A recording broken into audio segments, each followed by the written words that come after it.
Chamber of কমার্সের সভাপতি অশোক কুমার বণিক, মঞ্চভূষ্ট সদ্য বিধাননগর থেকে আমাদের এমএলএ ডক্টর সৌত মুখার্জি, মঞ্চে উপস্থিত বিশিষ্ট উদ্যোগপতি নীলু দত্ত, মঞ্চে উপস্থিত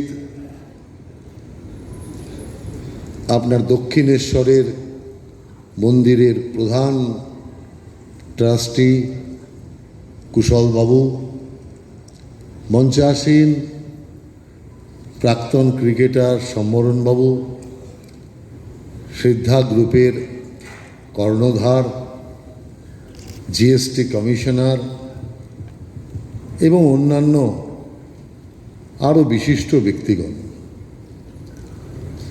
আজকেই হলে উপস্থিত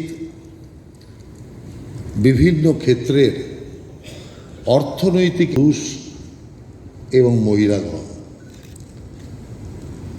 প্রথমেই আমি বলবো, এমন একটা সন্ধিক্ষণে আপনারা এই অর্থনৈতিক আবর্তনের কাজ করছেন, যেটা অত্যন্ত প্রাসঙ্গিক সময়। কারণ একটা অচল অবস্থা কেটেছে, আরেক দিকক্ষণে আপনাদের এই চিন্তাভাবনা, আপনাদের এই মন্থন এই রাজ্যের পক্ষে, সমাজের পক্ষে, অর্থনীতির পক্ষে দারুণ মূল্যবান হবে বলে আমি মনে করি। পশ্চিম বাংলায় একসময় বাণিজ্যে বসতি লক্ষ্মী বলা হতো। বাংলা একদিন ব্যবসায় সারা দেশের মধ্যে 1 নম্বর ছিল। দ্বারকানাথ থেকে শুরু করে, বিহারীলাল থেকে শুরু করে বড় বড় ব্যবসায়ী বঙ্গ সন্তানেরা, তারা সমুদ্রকে উপেক্ষা করে, ঝড় বাদল বৃষ্টিকে উপেক্ষা করে বাংলা থেকে তড়ি ভাসিয়ে দিয়েছে, সারা বিশ্ব জুড়ে ব্যবসা করেছে, জাগরণ হয়েছে। সেই সময় বাংলা সাহিত্য, সংস্কৃতি, শিল্প, পরিকাঠামো, স্বাস্থ্য ব্যবস্থা সব দিক দিয়ে এক অনন্য জায়গায় ছিল বাংলা। বাংলা পেছাতে শুরু করলো কখন? যখন দেশের সাথে বাংলার নারীর টান নষ্ট হয়ে গেল। কিরকম? 49 বছর ধরে পশ্চিম বাংলা একটা স্বতন্ত্র রইল। দেশ আলাদা, বাংলা আলাদা। দেশের সরকার আলাদা, বাংলার সরকার আলাদা। যে কারণে দেশের নারীর সাথে বাংলার সংযোগ কেটে গেল। যে কথাটা পরবর্তীকালে এসছে, ডবল ইঞ্জিনের সরকার, সেই ডবল ইঞ্জিনটা সিঙ্গেল ইঞ্জিন হয়ে গেল। এই 49 বছর ধীরে ধীরে গাড়ির গতি কমেছে, ধীরে ধীরে গাড়ির উদ্দেশ্য হারিয়েছে, দিশা হারিয়েছে।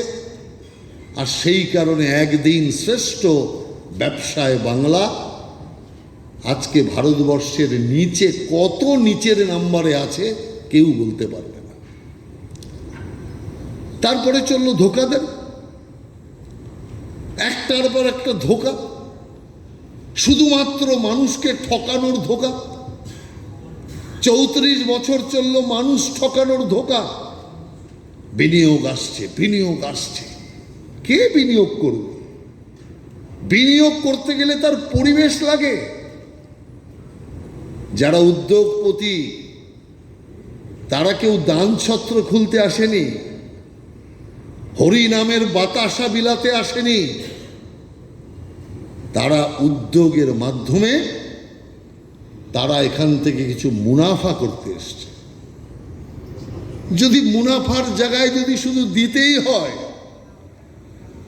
তাহলে কোনো মন্দিরে দেবে, সমাজের অন্য কোনো কাজে দেবে। মস্তানদের কাটমানি দিয়ে নিজের উদ্যোগের সর্বনাশ করবে কেন? যে কারণে এখানে বড় বড় কোম্পানি এসছে, আমরা দেখলাম তারা এসছে ঢোল ঢাক পিটিয়ে, এখানে অমুক কোম্পানি এসছে, তমুক কোম্পানি এসছে। বাস্তবে দেখা গেল কিচ্ছু নয়। তার কারণ, যদি কারখানা লাগতে হয়, উদ্যোগ লাগতে হয়, প্রথম হচ্ছে জমি দরকার। জমি জটে এখানে কোনো উদ্যোগ লাগানো সম্ভব নয়। পশ্চিমবাংলা আজও ভারতবর্ষের মধ্যে শ্রম সম্পদে 1 নম্বর। এত সুলভ লেবার, এত সস্তা শ্রমিক, দক্ষ শ্রমিক সারা ভারতবর্ষে কোথাও নেই। করোনা যখন হলো তখন আপনারা দেখতে পেলেন 56 লক্ষ পরিযায়ী শ্রমিক যারা বিভিন্ন রাজ্যে বাংলা থেকে ছড়িয়ে সেখানকার উদ্যোগে, সেখানকার কর্মে তারা হাত লাগিয়েছে। আর আরো যারা আসতে চায়নি তাদের সংখ্যা ধরলে 1 কোটির কাছাকাছি সারা ভারতবর্ষ জুড়ে উদ্যোগের জন্য কাজ করছে, সৃষ্টির পেছনে কাজ করছে, উন্নয়নের পেছনে কাজ করছে বিভিন্ন স্তরে। কেন করছে? যদি পশ্চিমবাংলায় কাজ থাকতো, যদি পশ্চিমবাংলায় উদ্যোগ চালানোর মতো অবস্থা থাকতো, তাহলে পশ্চিমবাংলা ছেড়ে কেউ যেত না। মার ঘর ছেড়ে যেতে চায় না। এক সময় বলা হতো বাঙালি ঘর কোনো, ঘর ছাড়তে রাজি নয়। যতই যা করো বাংলার বাইরে, বাড়ির বাইরে যাবে না। আর আজকে দেখুন পরিস্থিতি সেই বঙ্গ সন্তানদের বাধ্য করেছে সারা বাংলা জুড়ে ছড়িয়ে পড়ার, বিশ্ব জুড়ে ছড়িয়ে পড়ার। এটা একদম আমি হলফ করে বলতে পারি। যদি এখানে কাজের সুযোগ থাকতো তাহলে কেউ যেতে চাইতো না। যারা মাধ্যমিক, উচ্চ মাধ্যমিকে পাশ করছে তাদের তো কোনো কর্মের ব্যাপার নেই, তাদের হায়ার এডুকেশনের ব্যাপার। এই সাংবাদিক ভাইরা আছে, তারা যখন জিজ্ঞাসা করতো তাদের কি করতে চাও, কোথায় পড়তে চাও, মাধ্যমিক পাশ করা স্কলার ছেলে সেও বলছে ব্যাঙ্গালোরে গিয়ে এটা পড়তে চাই। উচ্চ মাধ্যমিক বলে ব্যাঙ্গালোরে যেতে চাই। গ্র্যাজুয়েশন করা ছেলে বলছে আমি চেন্নাই যেতে চাই, গুজরাট যেতে চাই, মুম্বাইতে পড়াশোনা করতে চাই। কেন বাংলার মেধা বাংলায় পড়াশোনা করতে চায় না? সে প্রশ্নের উত্তর আমার দেওয়ার দরকার নেই। সেই ছেলেরাই দিয়েছে, ছাত্ররা দিয়েছে। পাশ করা ছাত্র ছাত্রী বলছে এখানে কলেজ ইউনিভার্সিটিতে পড়ার পরিবেশ নেই, পরিবেশ নষ্ট হয়ে গেছে, সেই কারণে আমরা এখানে লেখাপড়া করতে চাই না। এই যে সামগ্রিকভাবে একটা অবক্ষয় বাংলার উপর চেপে বসেছে, সেই অবক্ষয়ের জন্য ক্রমাগত বাংলা পিছিয়েছে।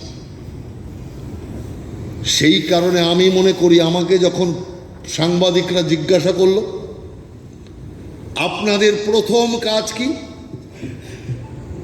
কেউ এটা সেটা অনেক কিছু বলতে পারে, কিন্তু আমি পরিষ্কারভাবে জানিয়েছিলাম, আর আজও আমি এটা বিশ্বাস করি, বাংলার প্রধান কাজ হচ্ছে শান্তি স্থাপন, আইনের শাসন প্রতিষ্ঠা। এর চেয়ে বড় কাজ আর নেই। শিক্ষা, স্বাস্থ্য, পরিকাঠামো সব পেছনে। আইনের শাসন, শান্তির শাসন হচ্ছে 1 নম্বর। শান্তি থাকলেই শিক্ষা হবে, স্বাস্থ্য হবে, পরিকাঠামো হবে, ব্যবসা হবে, সব হবে। কারণ এখানে জমি দেখতে গেলে বলে কাটমানি দাও, কে আসবে এখানে? জমি নেওয়া তো দূরের কথা, দেখতে গেলেই প্রথমে বলে কাটমানি দাও। এখানে শিল্প হবে, এখানে কিছু হবে? এই তো শাশ্বততার উল্টো দিকে যিনি দাঁড়িয়েছিলেন দমকল মন্ত্রী, এমন দমকলের বাজনা বাজিয়েছে আজকে সারা বাংলার মানুষ অবাক হয়ে গিয়েছে। একটা রোলওয়ালা রাস্তায় দাঁড়িয়ে রোল বিক্রি করত, তার সম্পত্তি দেখে মানুষের মাথা ঘুরে গিয়েছে। হাজার হাজার কোটি টাকা। মানে আপনারা যারা ব্যবসায়ী তারা হয়তো হিসাবটা করে বুঝতে পারবেন, কিন্তু আমাদের মতো আমজনতাই হাজার হাজার কোটি অঙ্কটাই মেলাতে পারবো না।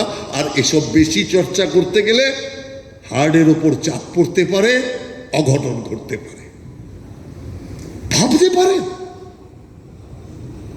একটা রোলওয়ালা যদি এই পরিমাণ বাংলার টাকাকে, বাংলার অর্থকে, বাংলার জাগরণকে শোষণ করে, তাহলে আর রইল কি বাকি বাংলার?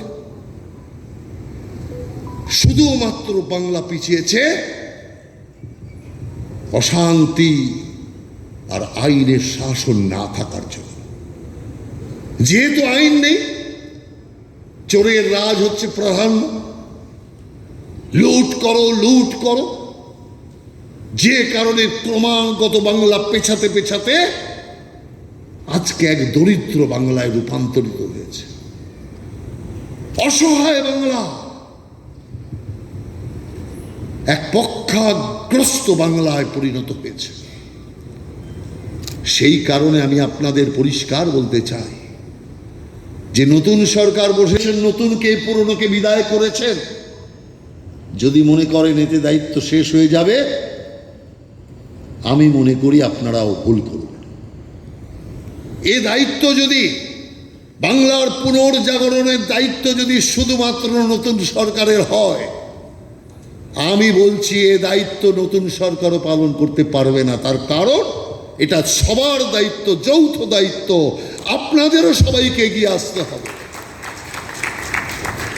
যদি বাংলার পুনর্জাগরণের জন্য আপনারাও যদি হাত না লাগান, আপনার পশ্চিম বাংলাকে আপনি যদি ভারত সেরা করবার জন্য এগিয়ে না আসেন, কোন একটি সরকারের দ্বারা তা করা সম্ভব নয়। যেমন আপনারা পুরনোকে বিদায় দেওয়ার জন্য, নতুনকে স্বাগত জানানোর জন্য ঢেলে আপনারা সমর্থন দিয়েছেন, ঠিক তেমনি ভাবে আগামী বঙ্গমাতাকে ভারত সেরা করবার জন্য আপনাদের এগিয়ে আসার কাজ করতে হবে। আগামী দিন বাংলা আবার জাগবে, এ আমাদের বিশ্বাস। সেই কারণে আমি আপনাদের বলতে চাই, যদি কবির ভাষায় বলি, বলো বলো বলো সবে, শত বিনাবে শ্রেষ্ঠ আসন পাবে।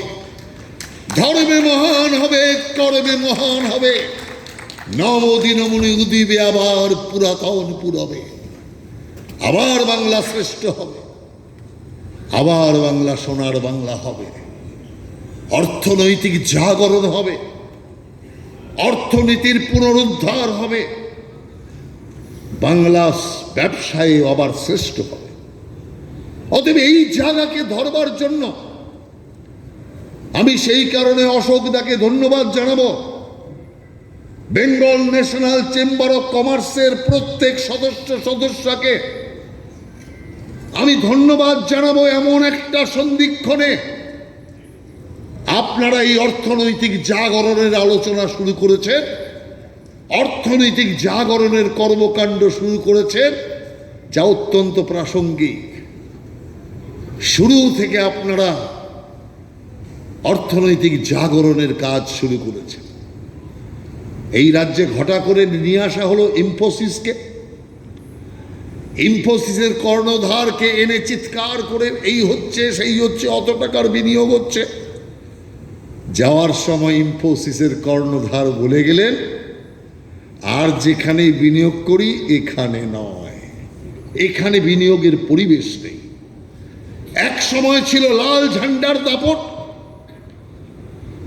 ব্যবসায়ী মানেই সমাজের শত্রু, ঝান্ডা দেখাতে হবে। এক অদ্ভুত অবস্থা ছিল।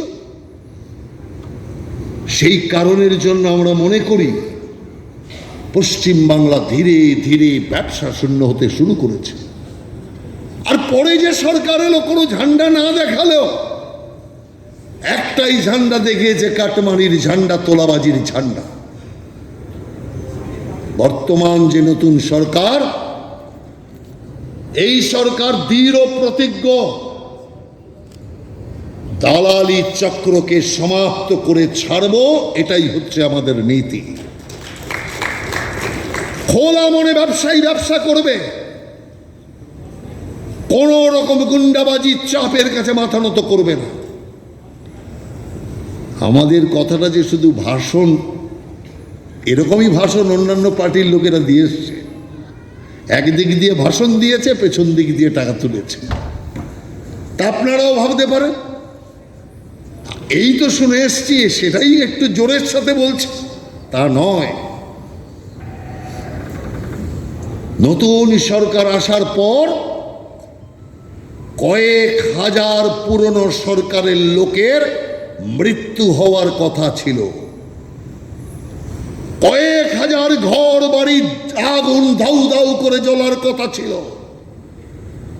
কয়েক হাজার লোক বাংলা ছেড়ে বাংলার বাইরে পালানোর কথা ছিল, কিন্তু কেউ পালিয়েছে? কোন ঘর জ্বলেছে?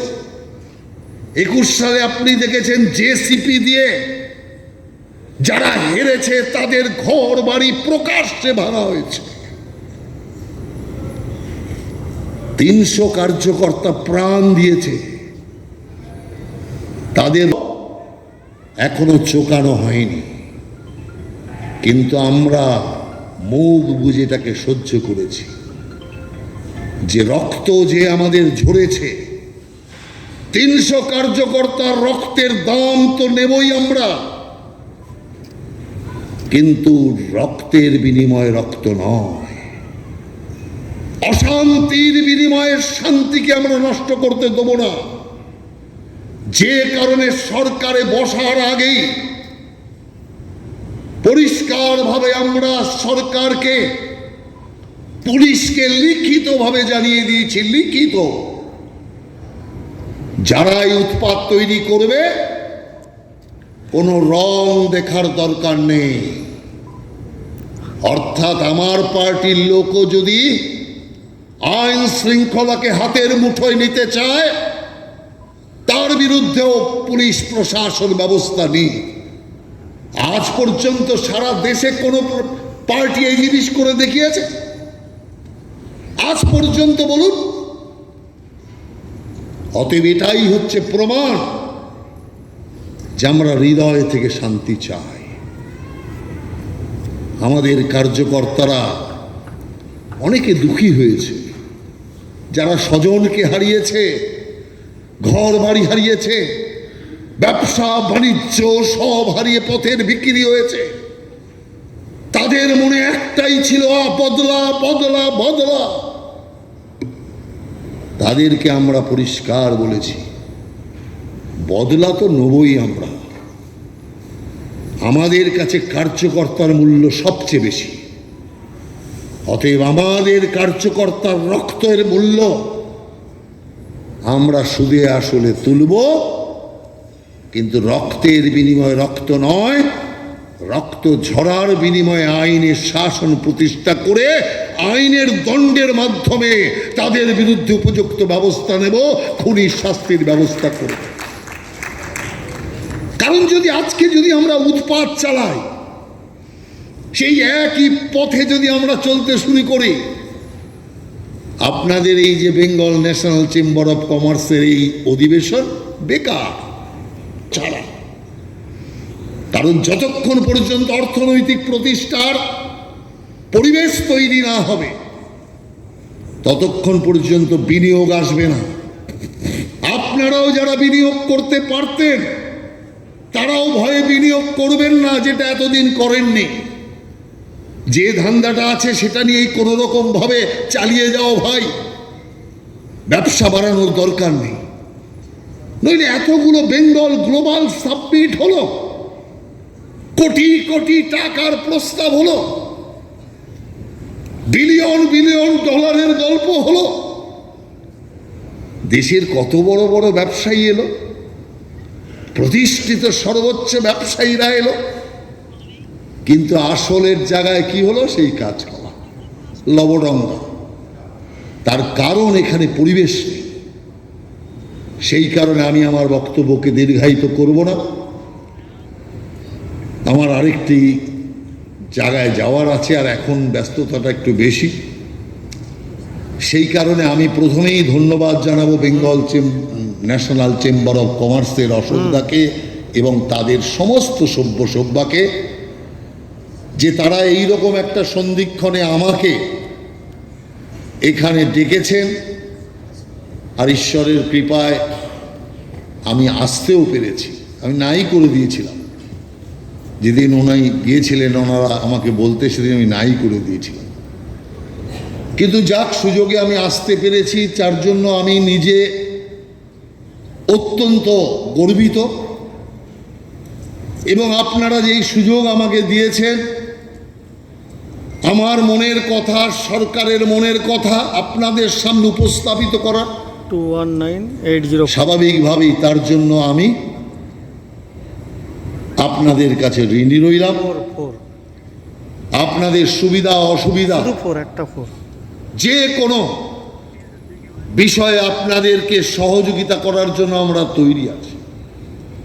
আপনারা এগিয়ে যান, কারণ বেশি সময় লাগালে চলবে না। কারণ বাংলাকে জাগাতে গেলে যুদ্ধকালীন তৎপরতায় অর্থনৈতিক উন্নয়নের কার্য চালাতে হবে, তবেই আবার বাংলা জাগবে। স্বপ্ন আমাদের সবার একটাই, কবিগুরু যে ও আমার সোনার বাংলা আমি তোমায় ভালোবাসি, সেই সোনার বাংলা আজকে লোহার বাংলাও নেই। সেই লোহার বাংলা বা জারি বাংলা হোক, তাকে আবার কবির ভাষার মর্যাদা দিয়ে আবার সোনার বাংলায় বাংলাকে পর্যবসিত করতে হবে। আমাদের আবার সেই পশ্চিম বাংলাকে 1 নম্বর জায়গায় আনতে হবে। সেদিন যখন বলতো আজ বাংলা যা ভাববে, কাল সারা ভারতবর্ষ তা ভাববে। আজ এমন জায়গায় আমরা এসছি, আজ বিহার যা ভাবে তা 10 দিন পরও পশ্চিম বাংলা ভেবে কুল করতে পারে না। এই জায়গা থেকে বাংলাকে আবার বের করব, বাংলার মেধাকে ফিরিয়ে আনবো, বাংলার ব্যবসাকে ফিরিয়ে আনবো, বাংলার স্বাভিমানকে ফিরিয়ে আনবো, বাংলার ঐতিহ্যকে ফিরিয়ে আনবো, বাংলার কৃষ্টি কালচারকে ফিরিয়ে এনে আমার দেশের মধ্যে 1 নম্বর জায়গায় বাংলাকে প্রতিষ্ঠা করব। আর সেই কর্মযজ্ঞে আপনারা যারা বাংলার অর্থনৈতিক উন্নয়নের জন্য কাজ করছেন, তারা কাজ করার পরিকল্পনা গ্রহণ করুন, অর্থনৈতিক আবর্তন শুরু করবার প্রচেষ্টা নিন। আমি স্বাগত জানাচ্ছি আপনাদেরকে। আমাদের লাইনটা বলে দায় নেব আগেই শুরুতে আপনাদের। তাই আমি আপনাদেরকে বলবো, পশ্চিম বাংলাকে ভারত সেরা করবার যে লক্ষ্য, যে কর্মযজ্ঞ আমরা চালিয়েছি, আর যে কর্মযজ্ঞে ভারতবর্ষের প্রধানমন্ত্রী পশ্চিম বাংলার ওপর হাত দিয়ে রেখেছে, আমাদের মাথায় হাত দিয়ে রেখেছে।